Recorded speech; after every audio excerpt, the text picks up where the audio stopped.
Happy Easter! Today, Robbi Dickens is going to read God's Wonderful Surprise. It's from Jesus Storybook Bible again, and if you want to turn to read with him, it's on page 310. God's Wonderful Surprise out of the Jesus Storybook Bible. It's about the resurrection from Matthew 28, Mark chapter 16, Luke chapter 24, and John chapter 20. God's Wonderful Surprise. This is about Jesus' resurrection from the dead. Jesus' friends were sad. They would never see their best friend again. How could this happen? Wasn't Jesus the rescuer? The king God had promised? It wasn't supposed to end like this. Yes, but whoever said anything about the end? Just before sunrise on the third day, God sent an earthquake and an angel from heaven. When the guards saw the angel, they fell down with fright. The angel rolled a huge stone away and sat on top of it and waited. At the first glimmer of dawn, Mary Magdalene and other women headed to the tomb to wash Jesus' body. That's the three women headed to the tomb to wash Jesus' body.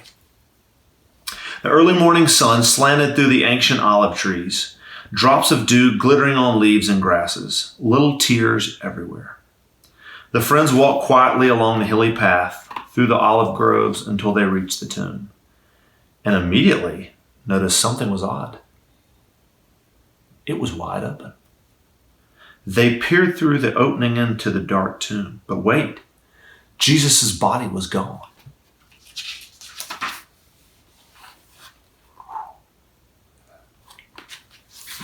And something else, a shining man was there with clothes made from lightning. Don't be scared, the angel said. But they couldn't help it. They screamed anyway. The angel asked them, "What are you doing here? This is a tomb, and tombs are for dead people." The women couldn't speak. "Jesus isn't dead anymore," he said. "He's alive again." And their hearts leapt. And then the angel laughed with such gladness that they felt for a moment as if they had woken from a nightmare. The other women rushed home. What do you think that is? The other women rushed home, but Mary stayed behind. How could it be true? Jesus was definitely dead. How could he be alive? Just then, Mary heard someone else in the garden. Perhaps it's the gardener, she thought. He'll know where Jesus' body is. "I don't know where Jesus is," Mary said urgently. "I can't find him." But it was all right. Jesus knew where she was. And he found her. Mary.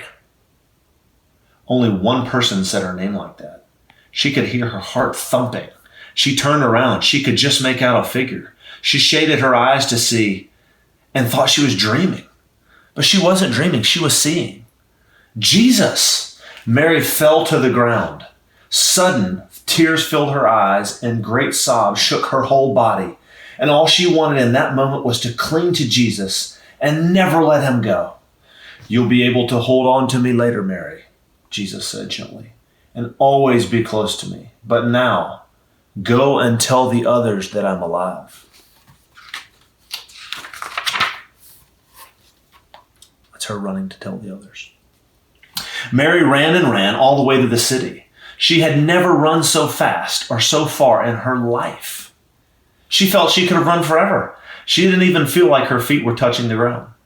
The sun seemed to be dancing and gleaming and bounding across the sky, racing with her and shining brighter than she could ever remember in the clear, fresh air. And it seemed to her that morning as she ran, almost as if the whole world had been made anew, almost as if the whole world was singing for joy. The trees, tiny sounds in the grass, the birds, her heart.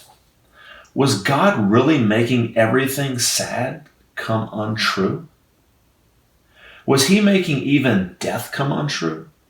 She couldn't wait to tell Jesus' friends. "They won't believe it," she laughed. She was right, of course.